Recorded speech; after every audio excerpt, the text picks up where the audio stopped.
അപ്പോഴേ നമ്മുടെ മുട്ടപ്പപ്സും നാരങ്ങ വെള്ളം ചെറുപ്പത്തിലൊക്കെ കുറേ കൊതിച്ചിട്ടുണ്ട് കേട്ടോ, ഇടയ്ക്കൊക്കെ ഒന്ന് കഴിക്കാൻ വേണ്ടിയിട്ട്. എന്ന് വെച്ചിട്ട് കഴിച്ചിട്ടില്ല എന്നല്ല, പക്ഷേ ഇന്നത്തെ പോലെ നന്ന് കിട്ടിയിരുന്നില്ല. ഇന്നൊക്കെ നമുക്ക് വീട്ടിൽ വളരെ നിസ്സാരമായിട്ട് ഉണ്ടാക്കാവുന്നതേ ഉള്ളൂ. പക്ഷെ പറഞ്ഞു വരുന്നത് അതല്ല കേട്ടോ, ഇതുപോലെ മിസ് ചെയ്യുന്നൊരു സംഭവം ഉണ്ടായിരുന്നു. നമ്മളെ തൃശ്ശൂർ പൂരം ഇതാ ദുബായിൽ വരാൻ പോവാണ്. ജീവിതത്തിൽ ആദ്യമായിട്ട് ഞാൻ തൃശ്ശൂർ പൂരം നേരിട്ട് കാണാൻ പോവാണ്. അത് നിങ്ങൾ വിചാരിക്കുമ്പോൾ എങ്ങനെ തൃശ്ശൂർ പൂരം ദുബായിൽ വരുന്നത് പറഞ്ഞുതരാം. ഞാൻ ആദ്യമായിട്ടാണ് കാണുന്നെങ്കിലും ദുബായിൽ ആദ്യമായിട്ടല്ല കേട്ടോ. കാരണം നമ്മുടെ തൃശ്ശൂർ പൂരവും ഇക്വിറ്റി പ്ലസും അതുപോലെ തന്നെ ഹിറ്റ് എഫും ചേരുന്ന തൃശ്ശൂർ പൂരം 5ന്റെ നിറവിലാട്ടാ.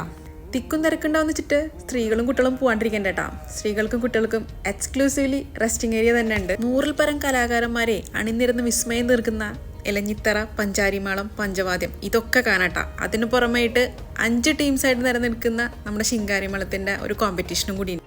ഇതിനൊക്കെ പുറമായിട്ടേ നമ്മുടെ തൃശ്ശൂരിൻ്റെ അഭിമാനമായിട്ടുള്ള അപർണ ബാലമുരളി, അതുപോലെ തന്നെ വിധു പ്രതാപ്, നമ്മുടെ സ്റ്റാർ സിംഗർ ഫെയിം ശ്രീരാഗ്, ഇവരുടെയൊക്കെ